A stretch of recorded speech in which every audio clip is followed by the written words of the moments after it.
Bharatiya Janata party की सरकार गरीबों के मुखालिफ है और क्रॉनिक कैपिटलिस्टों के साथ में है। हमारा स्पष्ट आरोप है कि ये सरकार कहीं न कहीं पूंजीपतियों के संरक्षण में काम कर रही है और पूंजीपतियों को के लिए ही काम कर रही है। किसी आदमी को गाली देने से फुर्सत नहीं है। कांग्रेस नेता सुरेंद्र राजपूत ने भाजपा पर तीखा हमला करते हुए कहा कि गरीबों का मकान उजाड़कर किसी भी चीज को बनाना पाप का काम है।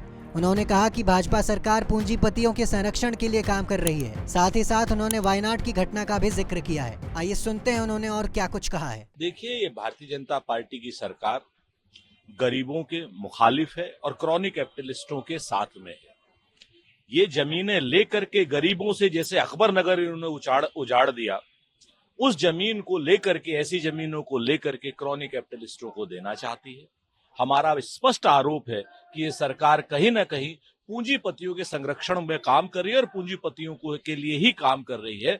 वरना गरीबों के मकान उजाड़ करके किसी भी चीज को बनाना वो पाप का काम भी है, श्राप का काम भी है। और नजूल एक्ट भी इसी मंशा से लाया जा रहा है। उसके बाद वहाँ के जो कर्नाटक बीजेपी के नेता तेजस्वी सूर्या ने राहुल गांधी और प्रियंका गांधी को कहा कि वो अब तक क्यों नहीं गए, क्यों अब तक उनका चार्टर वहाँ नहीं लैंड हो सका, जब हमारे वहाँ पे मिनिस्टर वहाँ पे पहुंच सकते हैं, तो ये लोग अब तक क्यों नहीं पहुंचे। हम इस दुख की घड़ी में अपनों के साथ में हैं। राहुल गांधी जी वहां पहुंच चुके हैं।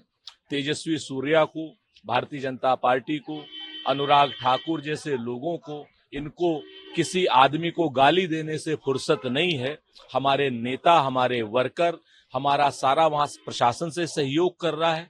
वायनाड में हमारे अपने परिवार हैं, हम स्तब्ध भी हैं, दुखी भी हैं, और सभी लोगों की सहायता के लिए राहुल गांधी जी भी वहां पहुंचे हुए हैं। और इसमें बगैर किसी भेदभाव के और राजनीति के हम स्पष्ट करना चाहते हैं कि केंद्र सरकार और राज्य सरकार दुखी और पीड़ितों के लिए ज्यादा से ज्यादा मदद करे। इस काम के लिए श्री राहुल गांधी जी अपना सर्वस्व न्यौछावर करेंगे और अपील करेंगे। भारतीय जनता पार्टी के नेता थेथराई कर रहे हैं। अनुराग ठाकुर ने कोई जात नहीं पूछी, अनुराग ठाकुर ने गाली दी थी।